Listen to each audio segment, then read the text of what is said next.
appreciate you being here.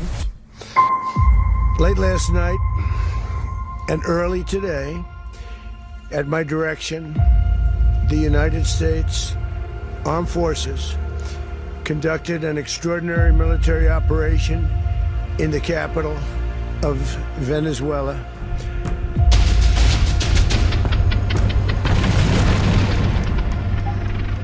US has captured Venezuela's president Nicolas Maduro. We're going to take back the oil that, frankly, we should have taken back a long time ago. A lot of money is coming out of the ground. We're going to get reimbursed for all of that. We're going to get reimbursed for everything that we spend. Venezuela दुनिया का सबसे बड़ा oil reserve रखता है, Saudi Arabia से भी ज्यादा। लेकिन बात सिर्फ ऑयल की नहीं है। वेनेजुएला के पास लगभग 200 trillion cubic feet natural gas है, जो वर्ल्ड रैंकिंग पे नंबर 8 पर आता है। इसी के साथ साथ जमीन के नीचे लगभग 7,000 टन गोल्ड अभी भी पड़ा हुआ है। क्रिटिकल मिनरल्स जैसे कोल्टन, जो स्मार्टफोन्स, इलेक्ट्रिक कार बैटरीज और मिसाइल्स में यूज होते हैं, वो भी यहाँ लार्ज क्वांटिटी में मिलता है। डायमंड्स, थोरियम और रेयर अर्थ एलिमेंट जैसे रिसोर्सेज वेनेजुएला को वर्ल्ड क्लास पोटेंशियल वाली कंट्री बनाते हैं। एक्सपर्ट्स के अकॉर्डिंग वेनेजुएला के नेचुरल रिसोर्सेज की टोटल वैल्यू 14 से 20 ट्रिलियन डॉलर्स के बीच एस्टिमेट की गई है। एक ऐसी रिसोर्सफुल कंट्री जिस पर लगभग 12 साल तक राज किया निकोलस मडूरो ने।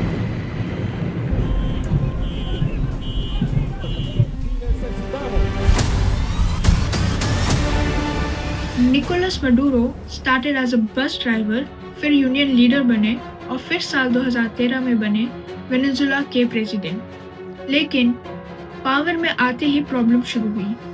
2014 के बाद यूनाइटेड स्टेट्स ने सैंक्शंस लगाए, global oil prices drop and Venezuela government started heavy note printing. इन सब का रिजल्ट निकला इन्फ्लेशन का एक ऐसा तूफान जो मॉडर्न हिस्ट्री में सबसे बड़ा और सबसे डेंजरस माना जाता है।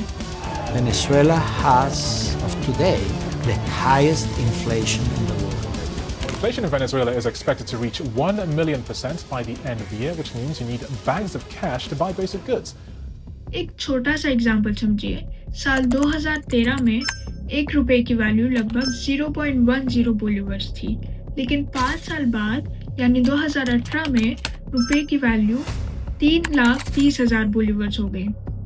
इस इकोनॉमिक कोलैप्स के बाद मडूरो ने एक बहुत बड़ा और रिस्की डिसीजन लिया, जो था यूएस डॉलर में ऑयल ट्रेड बंद करना, यानी चाइना को ऑयल युआन में बेचा जाने लगा, रशिया को रूबल में और बाकी कंट्रीज को उनकी अपनी करेंसीज में।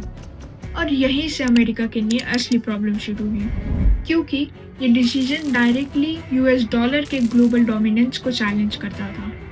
फिर उसके 2 साल बाद यानी 2020 में यूनाइटेड स्टेट्स ने निकोलस मडूरो पर वर्ल्ड क्लास क्रिमिनल चार्जेस लगाए। पहला, नार्को टेररिज्म, मतलब ड्रग्स के पैसों से वेपन्स फाइनेंस करके अमेरिका के खिलाफ यूज करना। दूसरा, ड्रग ट्रैफिकिंग चार्जेस, जिसमें मल्टीपल टन्स कोकेन अमेरिका तक पहुंचाने का क्लेम किया गया।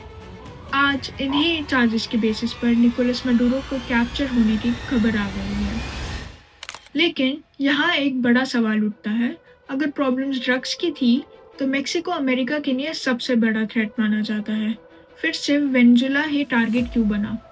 क्योंकि असली इशू था चाइना, रशिया और ईरान से पहले वेनेजुएला पर कंट्रोल पाना, और सबसे इम्पोर्टेंट यूएस डॉलर की पावर को मेंटेन और स्ट्रेंथन करना। अब सवाल ये है कि नेक्स्ट टारगेट कौन होगा, डेनमार्क या फिर कोई और कंट्री?